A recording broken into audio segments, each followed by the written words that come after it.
Hello there, Lindsay here, the Frugal Crafter, with a quick Frugal Friday video for you today, and this has to do with waxing your paintings, but using a different product than what we're used to. I had a bunch of this home decor wax kicking around from some old projects that I did a long time ago, and I was wondering if I could use it for waxing my watercolor paintings or journal pages that I don't feel like framing, just to give them some protection, like for postcards and whatnot. Now previously I'd used Dorlands Wax, but this is very expensive compared to the home decor wax, plus I have a ton of home decor wax. So this works great, and I think I'll save this for my favorite things, but if I just want to protect a postcard to send through the mail, I think this trick is going to work really well.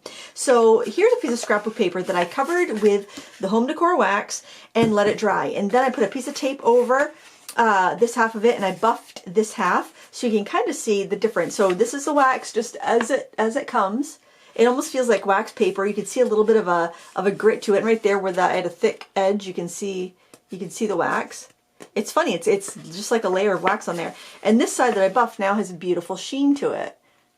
Okay, so then I thought, let me experiment with some watercolor paintings, and I did this one here, and this came out really nice. I also did the half and half experiment with it, so I wouldn't really recommend putting the tape down on your paintings. I did it for the for this example here, but I did it here, and then I noticed that I think it pulled up some of the wax because I couldn't buff it out where the tape had been very well. But I was pretty happy with the results there. I thought that looked really nice. This was a painting I did with just like cheap kids markers on mixed media paper, and that also came out really nice. For some reason, and I think it's probably because the paper's smoother, I didn't get as much of a yellow tone to this, and that is the only downside to this technique, is that it will add a little bit of a yellow cast to your paper. Like this little crab here, I did this half of the painting with Dorlands Wax and this half with the home decor wax. I just kind of brushed it off. I haven't buffed either side, but you can see the you can see a little bit of a cloudiness over here from the home decor wax. And to show you another example, this right here, this is one I've painted the home decor wax on. I have not buffed it off yet, and this is just a plain one. So you can see it's the same paper, and this one just has a very slight yellow cast from the home decor wax. So it's going to give it kind of a vintage look.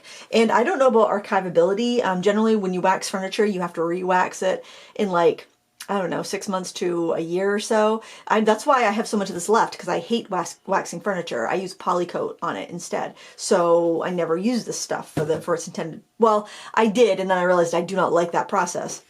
So I thought I would kind of do a little demo here and show you how I applied this so it doesn't smear the paint underneath. I practiced a couple ways. I tried it by applying it with a palette knife, and that's what I did here, but the downside is that I actually did get a little smearing because the palette knife is a little bit too rough, and I ended up with like kind of a big glob where I stopped the mark. So I didn't even buff this one out. I could tell that wasn't what I wanted.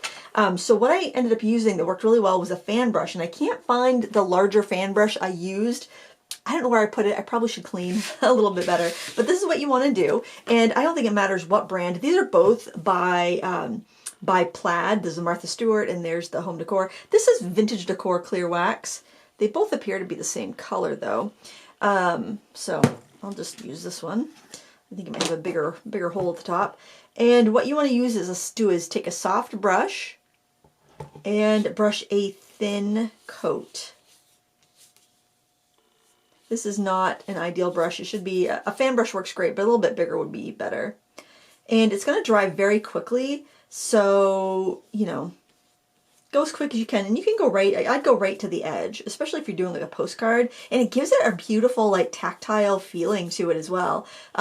It's almost like, it doesn't feel laminated, but you could tell that it's got that extra thickness and protection, and I think it would make your like postcards feel a lot more substantial.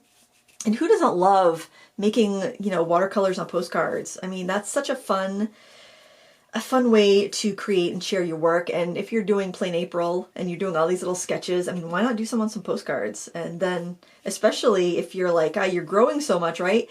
Then you could send it off, and then you'll be even a better artist the next time your friend sees you that you sent the postcard to. I don't know. I'm just spitballing here. You do what you want to do. I can't tell you how to live your life. All right, so that's all there is to it. You want to wash your brush with soap and water because that is, it is wax infused acrylic. so that you want to make sure you get this out of your brush. It's not rough on the brushes. In what I have found, it's very gentle on the brushes, but you do have to wash it. Now here you can even see up top there where you can see the yellow from the wax to the areas where I didn't get anything on there.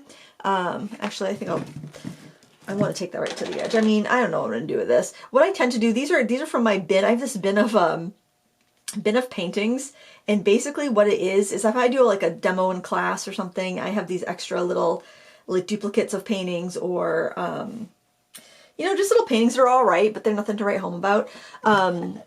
I just throw them in this bin, and then when I sell a painting, I usually just write a little note on the back of one of these like kind of second string paintings and throw it in with the purchased painting, just so it's a little free gift with purchase, I guess, just a little thank you note, and that keeps me from, you know, chucking it or not knowing what to do with it.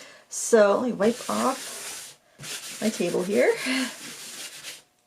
And now, after it dries, I would just let it dry overnight, but it doesn't really need that much time. Then you want to take a clean paper towel. This is clean enough. Or actually, even better would be a cloth rag, like an old t-shirt. I don't happen to have one handy, so I'm just going to use this cloth rag. And you are going to buff it.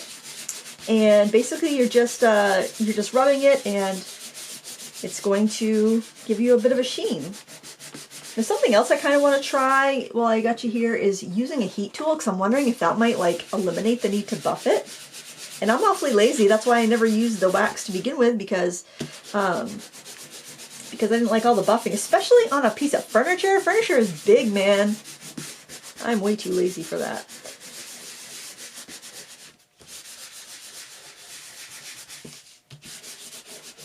Now with Dorlands, you do the same thing, but you rub out, you apply the wax with a towel, with a paper towel, and you let it dry, and then you come back and buff it. So I would say this saves a little bit of work because you're not buffing it on and then buffing it off. You're only just buffing it off.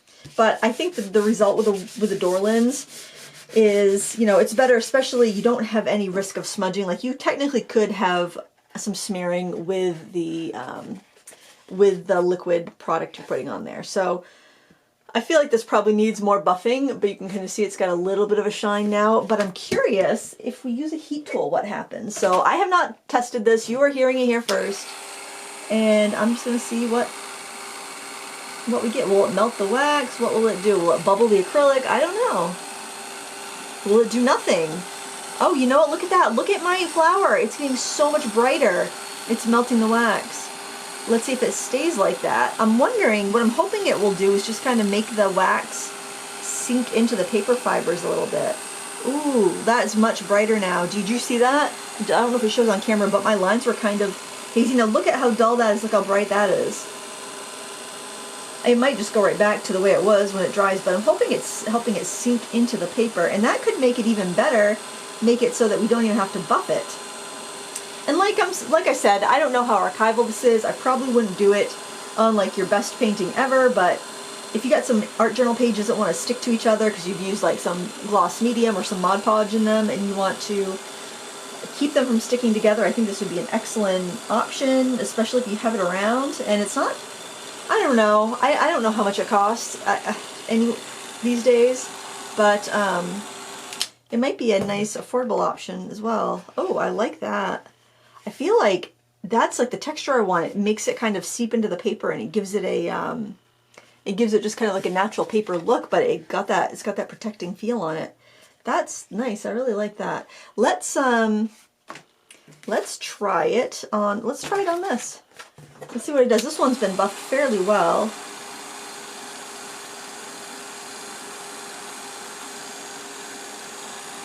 This is cool.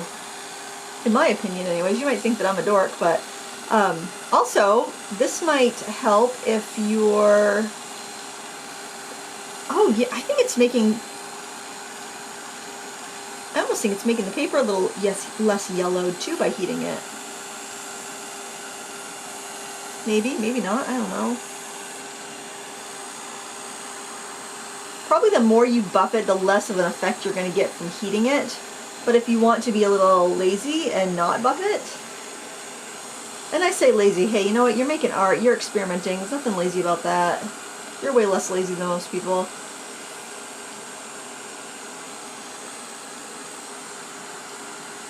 Yeah, I think I think if you're gonna use, I think it's like buffing or heating. I don't think you need to do both. There's not really much of a difference there. Maybe a little bit of the shine has been taken off. It's a little bit more matte now. But, oh, I really like that. I think that looks really nice. Yeah, but it does give it a little bit of a yellow cast, so just be aware of that. This was the one that I did with a palette knife. I don't even know how much wax I got on there. Once it started smearing, I decided, the palette knife is not for me.